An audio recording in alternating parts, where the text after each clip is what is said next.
message. The future is not set.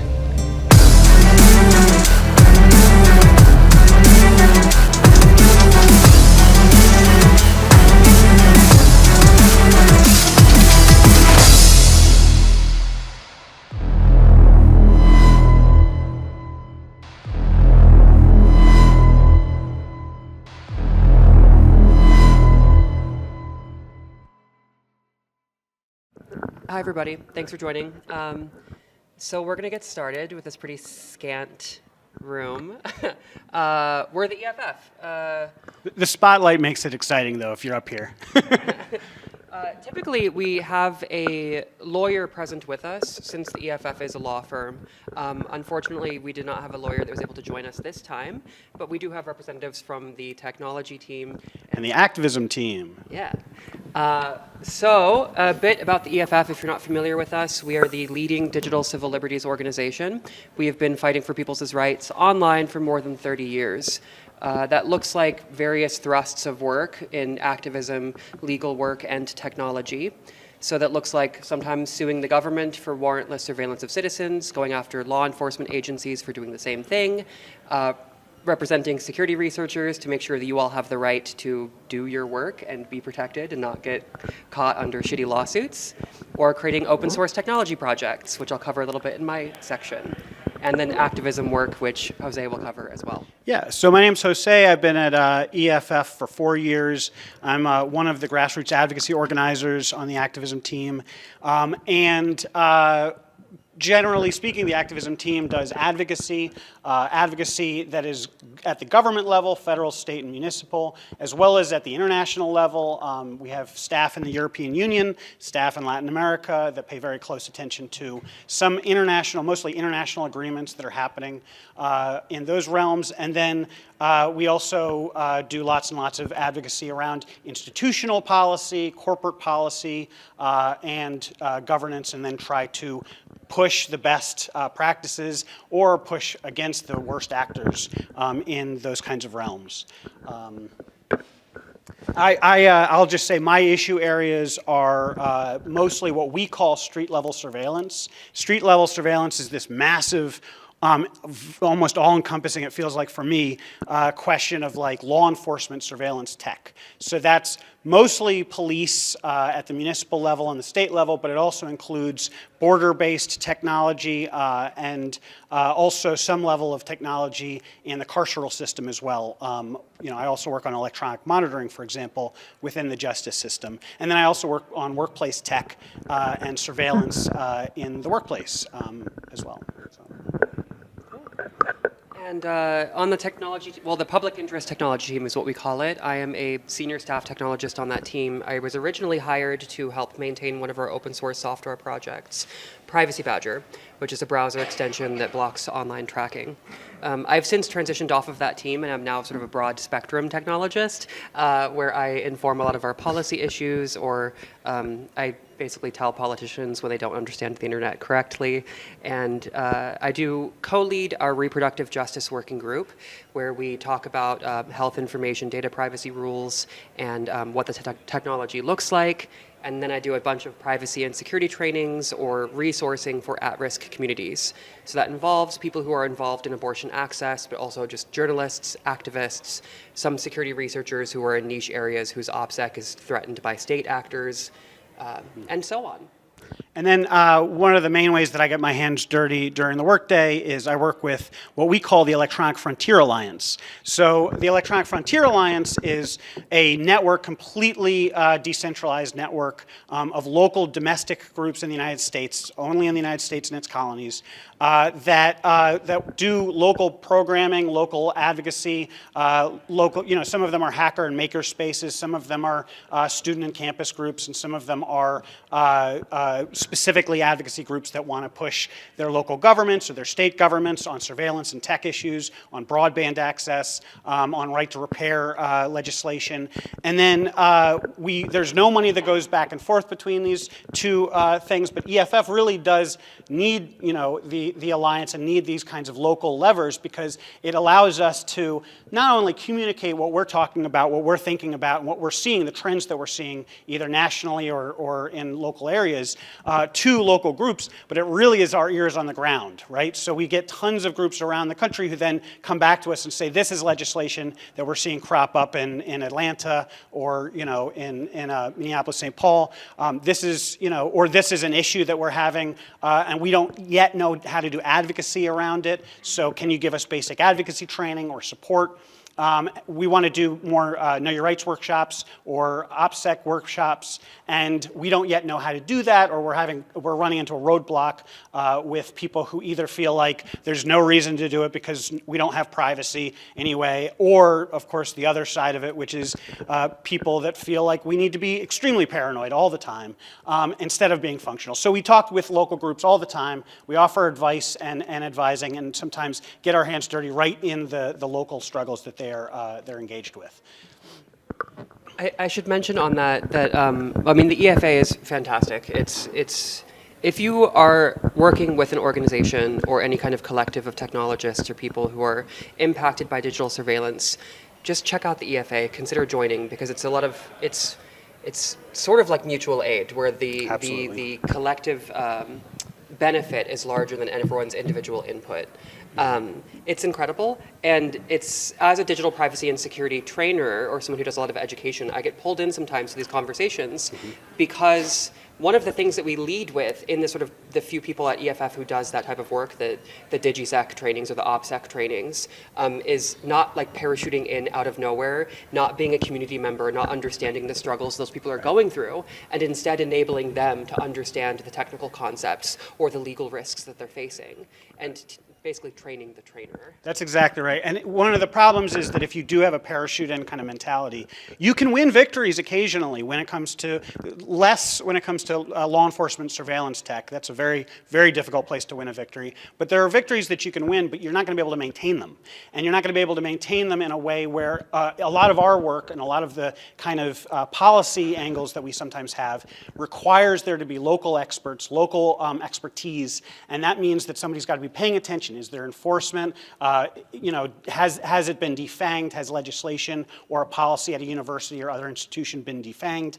So you really need people on the ground who are steadily maintaining the victory, even when you get the victory, to make sure that you don't lose it, because it's very, very easy to lose. So we incredibly value these kinds of groups. Just a few of the ones that we have in the region. We're pretty strong in Minnesota and Illinois. We're still working on Wisconsin, although we have some interest from a few different groups here. But we work with Lucy Parsons Labs and the Citizen Network of Protection in Chicago. We work with Privacy Watch in St. Louis. We work with Restore the Fourth, Minnesota, and the Minneapolis Tech Network. And then we also work with a lot of groups that are locally based, but then create tech for movements, for communities, for users and consumers, including Calyx and May 1st. And Calyx, for example, does incredible work. We talk to them a lot about their work to create an OS system that is much more privacy-focused and privacy-directed, and also not-for-profit. All of the EFA members are non-for-profit, and so like all the rest, Calyx is, and that means that it's a struggle for passion. They're doing it for their passion because they believe in privacy and they believe in making sure that all users have access to it, not just people who really are in the know. And I am not one of the people who's in the know. I'm not a technologist, so. Well, that's our spiel about what we do sort of on the day-to-day. I should say, though, that this is a Q&A forum right now, right? I'm going to open it up in just a moment, but I should say that neither of us are lawyers. Right. Please don't come to us for legal advice or any sort of expertise in that area. If you do need legal representation or advice, please do the regular intake forms we have at EFF. You could do intake@eff.org is one email address that answers those questions, or you could reach out to us directly at our email addresses, which is on the EFF website. But just, this is not the forum for that. Okay? So let's open it up. Any questions you have about the EFF and our work? Yes? So I know y'all mentioned that like you do a lot of work, partner work, but do y'all yourselves have a 501c4? We're a C3. Yeah, we're a nonprofit. Yeah. But we are not, we don't take partisan issues, we don't take partisan stances, we can't endorse candidates. And EFA members, there are some EFA members that do. We obviously don't collaborate with them on anything that's political, and their politics run the gamut because we're nonpartisan. It's really, it's a question of fighting for the basic principles locally, whoever's doing it, but we are a C3. So. But we do a lot of lobbying for like bills that are privacy bills that are good, and then more often a lot of bills that are bad are impeding on people's right to privacy. So. And we also occasionally in EFA will do trainings, for example, for administrative questions. And one of the big questions we often get is incorporation questions, and then questions of how much can a 501c3 do in terms of advocacy? And actually it's quite a lot. If you do a lot of other stuff, and if you track the numbers and you pay attention, then there's a decent amount that a 501c3 like EFF can do. And since we have so much litigation, and since we have so much tech and public interest tech that happens at EFF, our advocacy never reaches the limit for the IRS to care about. So although we track it, we pay attention to it, just like we would advocate any other C3 does. Yes. So it's been a bit of a joke, I guess, over the last couple of years that the national movement for legislation when it comes to privacy seems to be difficult since we can't get Congress to decide on anything. It looks like the last few years we have seen a lot more movement at the state level, various parties. Do you anticipate that you're going to see a break in the logjam at the federal level anytime soon, or is state level where we anticipate to actually be the next 5, 10 years? I think we could both answer this a little bit, but I think on the federal level, it usually depends on, I think, the regulatory framework. So it's on the regulatory end, you can get the FTC, the FCC, the CFPB, the NLRB to issue guidances, sometimes to create rules that go through a whole democratic process. And sometimes you can't. And right now is one of those moments where the regulatory framework is not going to be how we're going to make any victories in Washington. But there certainly are situations where there may be legislation that comes in Washington, and some Congress members may come to us, or we may try to talk to their staff to just clue them in on some of the technical details and some of the legal technical details. But you're right. I mean, Washington is very infrequently the place to get things done from a democratic place. I think small d democracy, by the way. I'm not a Democrat myself. On the other hand, I think at the state level, we do see a lot of policies come up. We do see a lot of proposals in certain states, right? And it is a pretty small collection of states. And usually what happens is that there'll be an important state, California or Virginia, Texas, that introduces a new piece of legislation, and then other states will start to glom onto it. So what they start to introduce is this piece of privacy or healthcare privacy, data privacy legislation that might have been introduced in Virginia. And then we'll say, well, that makes our job a little bit easier because we already know we don't like the Virginia legislation. So now let's read this, and we read a lot of state legislation all the time. A lot of stuff that EFA members send to us, a lot of stuff that we find on our own, and then we have a very strong California base because we're San Francisco based. I'm in New York, but we're San Francisco based. A very strong team in California. So there are new there's new legislation all the time, and there is new legislation that has gotten passed in Illinois and New York and California a little bit. I think a lot of the problem is that the state legislatures don't know the tech any more than most politicians do. So now they all wanted to do, for the last couple of years, AI legislation. They all wanted to create something around AI. They didn't know what, right? Like that was about the level of technical expertise that they had, and even knowing what AI was, mostly because AI is full of little cottage industries, vendors and firms that want to sell a product, and so that's who the state legislatures are hearing from if they're not hearing from local community groups, technical groups, and groups like EFF. So it's starting to trend in a few different places, but you have to be very watchful because there's frequently lots and lots of exemptions on data privacy questions, sometimes in realms that really there shouldn't be, like healthcare or education, and protection of youth. And we also note a lot of anti-privacy legislation that tends to have a much bigger wave and a lot more states start to look at it. To be honest, I don't understand the political system well enough certainly not enough to like augur the outcomes or likelihood of comprehensive federal data privacy legislation passing. I know that's what we need, and I do work with communities and like coalition groups enough to understand that everyone kind of wants that. No one quite yet shares the same language about what it looks like, and we are deliberately misled to believe that it's a partisan issue to fight for privacy in some way, because it's given to us in various issue spaces that are kind of caught up in culture war topics. But when you talk to anyone about the impacts of things like data brokers, they get fired up and they don't like it. And that's a common experience that everyone shares. So nonpartisan. Yeah. So I can't like predict the likelihood of it happening. I know we need to. I know what it looks like to get there, which is public education around these issues and demystifying the bullshit that we're fed about what privacy looks like online. I think one other, and then one other thing, in terms of, a question of partisanship, tech and privacy, in my experience at least, is not something where you can assume one party or the other is going to be correct ever. So there are some states where you're going to get one party really gung-ho behind something and the other party pushing back, and there are other states where it's the opposite. And so sometimes that's like because an industry is based in that state, or there's some other kind of local interest. Some of it is just ignorance, but anything's partisan if you phrase it right. And how privacy, transparency, and security are partisan, they can go both ways. It could be partisan for Democratic Party, Republican Party, or someone else altogether, because there's libertarians everywhere. There's people who care about civil liberties and civil rights everywhere. The point is to bring them together, get them in coalition, and then actually understanding the technical aspects of the legislation that they're looking at to get it right.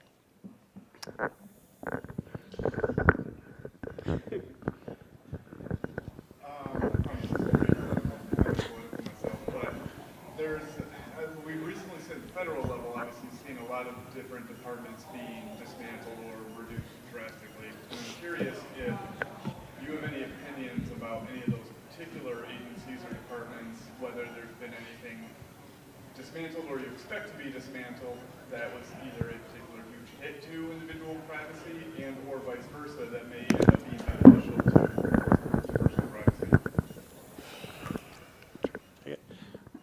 Yeah, I think that there has been a few things that I've been paying attention to, and that some of the other EFF staff that I collaborate with have been paying attention to. Some of it is big on the data privacy front. Some of it is big on the actual federal workers, and we're talking about hundreds of thousands of workers, and their incomes sometimes help, other people's, other workers around them where they live. And so there's, some level of like how much workplace privacy and workplace protections in the federal government do these workers expect. And then there's also hits to, like I said, the regulatory framework. We had about 3 or 4 agencies that were thinking very concretely about how do they use existing law, legislation that's been passed in Congress and isn't therefore something that's untouchable, to protect workers in the workplace on data questions so that workers have access to their data. If there is disciplinary action, workers can push back on it. And if there are any other kinds of privacy rights that a worker has at the federal level, it's enforced. And it's enforced by the right agencies. That's been cleared. So in the last few months, that's not something that we're going to be able to see. There are civil service workers who are working really, really hard. I used to do a lot of stuff around the CFPB in a previous job, and so there are people still in the CFPB and a number of these other agencies that have been able to fight to protect their jobs, and are civil service workers. So if somebody complains, for example, about a data issue that a bank leaked, or a security issue with their accounts, there are still people in those agencies that are trying to enforce the current law and enforce the current regulations. But it's taken a huge hit, and I think when you gut the workforce, and you especially gut enforcement and a lot of the sections of these agencies that they've been gutting, the law is just not going to get enforced, right? I would add to that Recently, I was at a conference, like an international digital rights conference, that features a lot of groups who do digital rights work internationally, and the temperature of these rooms that I was in was very hot and sad. People were angry and upset that their funding had been cut, and it was probably their last moments in this line of work, and that is just emotionally devastating to be around and to try to gauge what the impact of it will be. What I do know is it makes my work significantly more difficult, because then I feel burdened with the leftover work that is left behind, because these people are losing funding. These digital rights organizations are losing funding. And that sucks, because I have enough work. And the people I work with have enough work. We have plenty to do. So we have yet to really measure the impacts of it, other than I know it will be bad. We are also, we're not the legal team again. That is almost about half of the program staff at EFF. But the legal team, it has joined lawsuits specifically on data and data collection that DOJ has tried to pull from various agencies. We're suing DOJ. Yeah, we are suing DOJ. Yeah. And, you know, that is something that literally affects us all. I still haven't done my taxes, but at some point, well, it will be very soon. I will. Yeah, exactly. Plenty of time. So, you know, we are actually in the fray a bit. We may not be the best people to talk about that, but like we are in the fray on specifically on the DOJ question. And that's personal data for everybody, literally. So. Semi-related. In your work, like regarding helpers and stuff like that. ALPRs? Cool. I've never heard it like that before. I like that. Alper. It's like a name. Yeah. It rolls off the tongue. Yeah. But yeah, I was wondering if like y'all as an organization have been kind of like perceived as a boogeyman by police departments. Oh, for sure. One thing that my colleagues who work in the Reproductive Justice Working Group at EFF have done, we're basically urging the California AG to enforce their data privacy laws that prohibit sharing of ALPR data across state lines. So people who have to migrate into California to get an abortion or other sort of Criminalized health care, which you'll actually hear me talk about if you see me downstairs in the big room at 3. I'll be ranting about this a lot. But we caught a bunch of law enforcement agencies sharing ALPR data with out-of-state agencies, which is illegal. And so we started sending letters to them. We started sending letters to Bonta, the AG in California, to say, hey, this is illegal. This is not okay. And we are definitely seen as like, it's working. Some law enforcement agencies have stopped doing that, which is good because it's illegal. So I know we're kind of like a bee in their bonnet, but that's a good thing. That's what our job is. That's why we're a successful organization.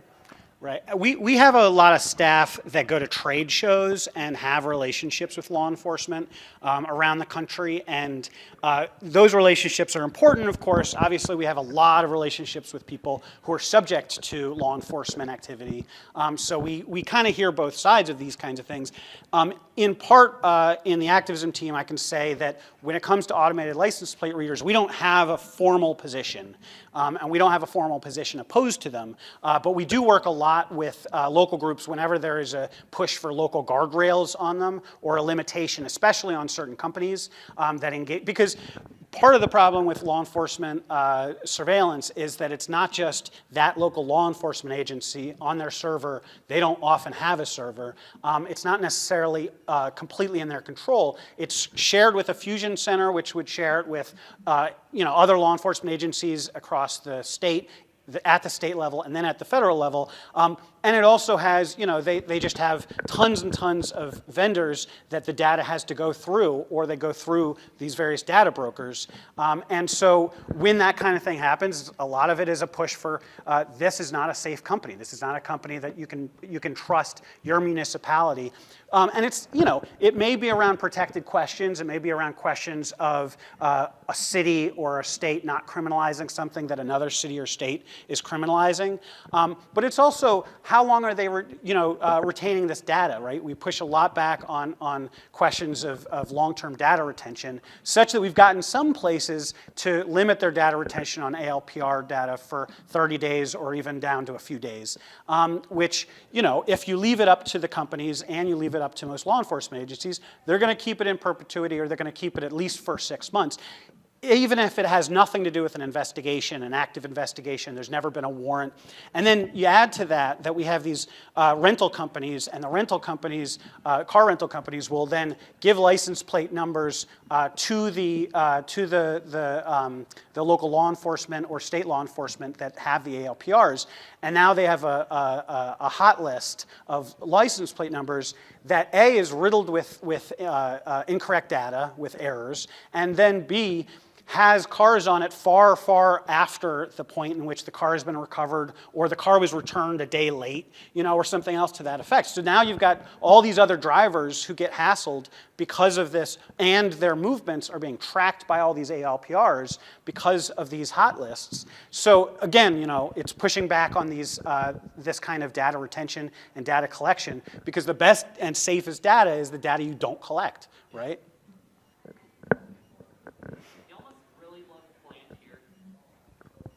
Love them?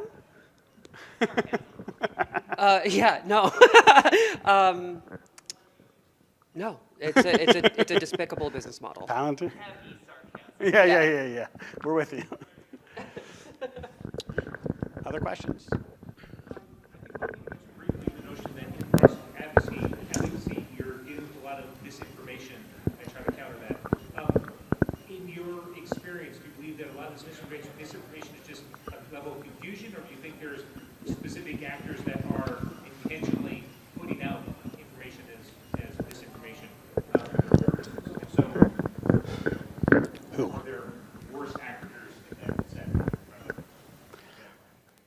I would say at the trade shows, I think that it's a lot of firms, right? These are cottage industries, and so as soon as it's not just AI or ALPRs, but face recognition software. As soon as this kind of software is discussed, then a company wants to say, how can we create a product? In some cases, not nearly in all, but how can we create a product that we can market this way?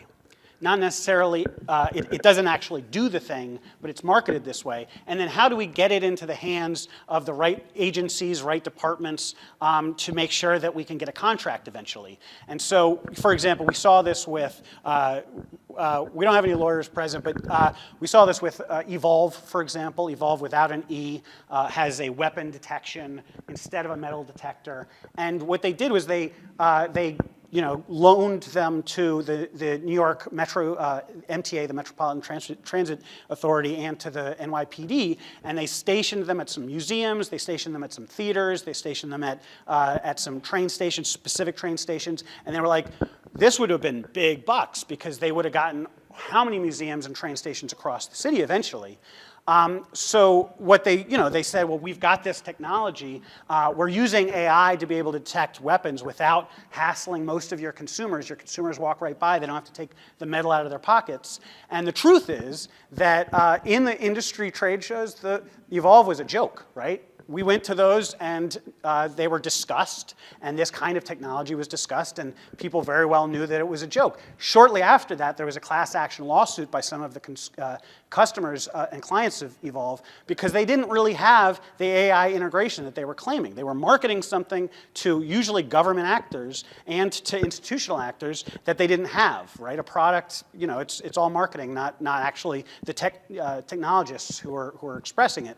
So, fortunately in that case, New York pulled back. I personally went through them in museums and theaters, because I'm a New Yorker, a few times, and I think one time, I think it was at the Guggenheim, the thing went off, and I showed them, everything I had at the security booth, and I had obviously no weapon of any sort, but also the security folks there were like, yeah, we know this doesn't work. Nobody that goes through, that the alarm goes off, has ever had a weapon, and we know about the class action lawsuit. We're just the personnel here at the moment, So I think some of it for sure is ignorance, right? Because as the tech moves fast, it's very easy for us lay people to hear a word or a phrase or a buzzword and then hear the basic explanation from something on TikTok or on the internet, you know, that is like an AI voice, and it's not accurate, and then we think we know what we're doing, and policymakers can be just the same. But some of it is also that there's vendors out there that are always marketing stuff, and they don't want the folks that they're trying to sell to or trying to get contracts with to really understand the technology, because if they understood the technology, they'd know that this particular product doesn't actually meet the marketing claims. Wow, what was that company called? Evolve, yeah. Wow, so that reminds me of a company that, again, to allude to what I'll be talking about at 3 o'clock, about bodily autonomy. There's this company called Thorn that does anti-trafficking technologies for both consumer and law enforcement systems. And they have been caught so many times lying about the efficacy of their technologies. And they've also positioned themselves as a necessary component in legal compliance. But they're a for-profit private company. It's fucked up, and I think that's a pretty good example of deliberate disinformation put out by them, just lying over and over about the efficacy of their products. I think an example of misinformation that I encounter quite often is in the work I do on OPSEC advising for either individuals or organizations who are worried about their digital privacy and security. There is this common fear or malaise that they have about what we call security nihilism, where there's nothing to do, that that Big Brother knows it all anyways, so why bother doing anything? Or they are scared of these extremely sophisticated and confusing, inaccessible technologies that are sold to them as these these sort of cure-all solutions to their OPSEC concerns, and they don't know what to do, they don't know where to start. And so they don't do anything, and they do all of their organizing on Google Drive and SMS, And it's that is hard because that is a product of misinformation that I think is also kind of pushed by a not great tech industry, for-profit tech industry, and just a misunderstanding of what information security actually looks like. But that's that's just misinformation. It's just an accidental thing that happens, and we work to cure it. And then one other thing of note, I think, is that some of these firms, the bigger firms, they have legal departments, and those legal departments will go after local press, local activists, and communities that put out the data of how ineffective, say, Evolve, because I'll stick to just attacking one company's reputation. But basically, if a big enough company hears that the press is pushing back, or reporters saying that there's a 98% ineffectiveness rate of your tech, then you need to quiet that down. And so they do cease and desist orders, they do other kinds of litigation. Sometimes we have stepped in, and we certainly are more likely to step in at the amicus stage of that kind of case. But it can be very quieting. And so some of what we have to do is we have to depend on the industry trade magazines, for example. Police One, police have their own trade magazines. And some of them are very, very honest that this is a product that doesn't work. And they'll put out the information because they have the police chiefs and the sheriffs and the various agencies in St. Louis or Chicago or wherever else. They have those ears so they can get the data that this is the level of ineffectiveness of this particular product, and this is how costly it is, nevertheless, and how it's not actually helping with gun violence or X issue that it's marketing itself as dealing with. So on the litigation side, we also step in and certainly refer. We have a wide referral network to try to defend reporters, local activists, and communities in those kinds of cases as well.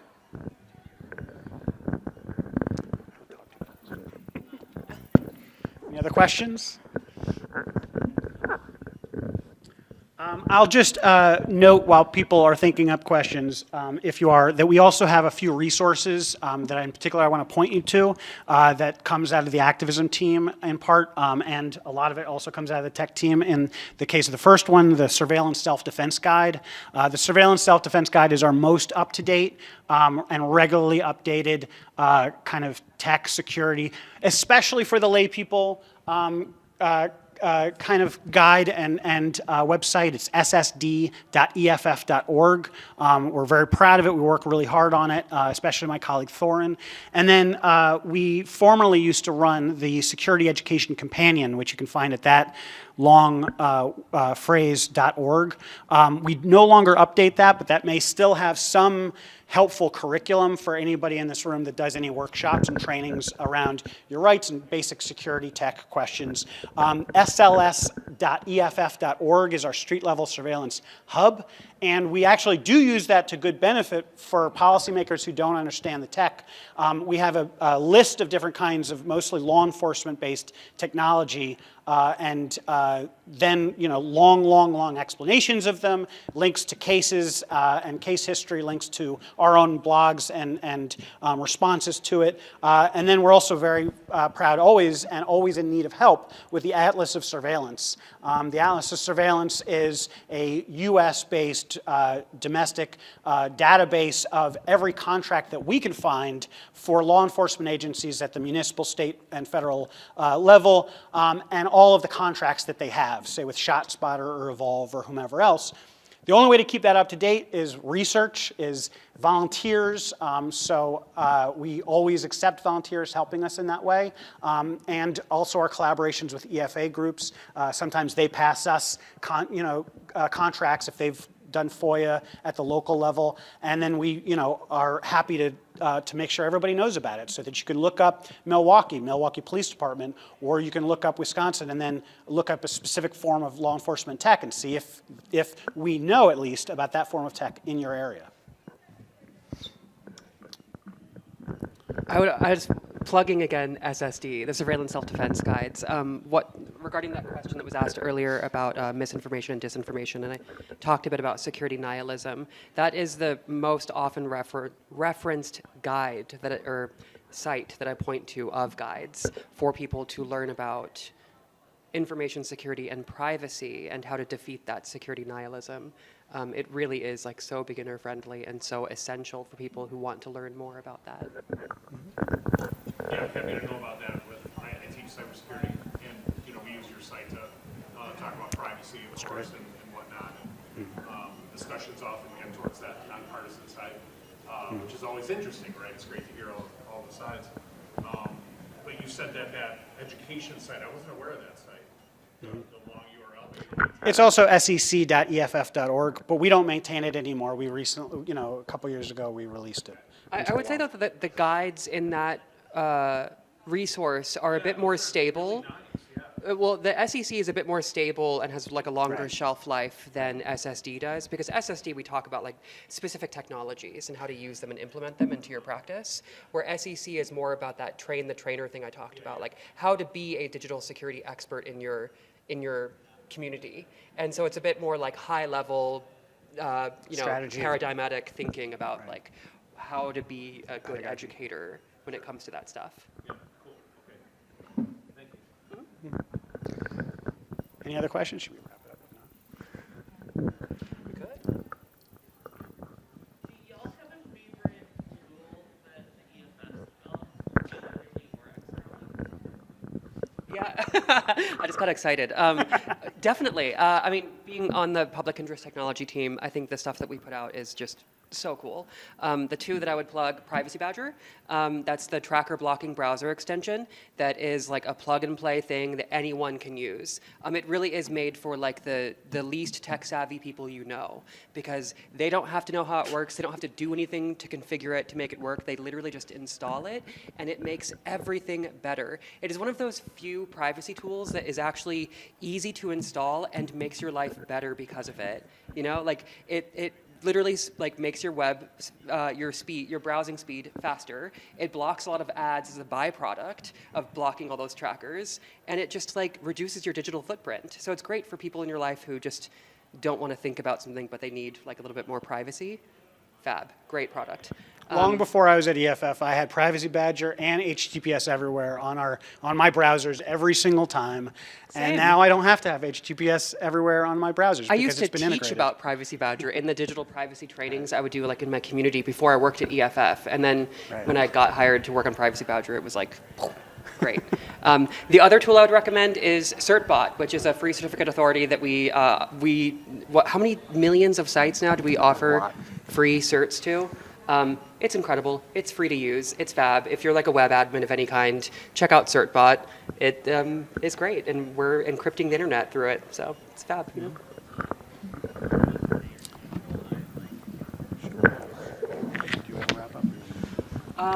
Yeah, I don't know what time we're at, but if there are no more questions, we could wrap it up.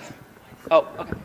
Actually, yeah, no. So, related to browsers, obviously there's like the Chromium, and Safari duopoly, and Yeah. there's Firefox and Chrome. Yeah. Have you all looked into like either developing like a browser engine of your own, or looking into stuff like Ladybird? No. Perhaps some other technologists on the team feel differently than I do. Either forking a known browser engine or coming up with our own, and then maintaining it to an extent where it's actually usable and not just a sort of political product or political action is well beyond the breadth of what we have available at EFF. We seem like a huge, mighty organization, and we are in our impact, but our technology team is like 10 technologists. That would be crazy to do. That's not going to happen. Privacy Badger is one of those rare things where it was developed as a political cudgel. It was like, if you don't respect this this flag that we're putting out saying that you should respect our privacy and not track us from site to site, we're going to enforce it anyways at the network level. So, you know, and it just continued to work. Now we're stuck in the problem where we have to maintain it indefinitely because it is so useful.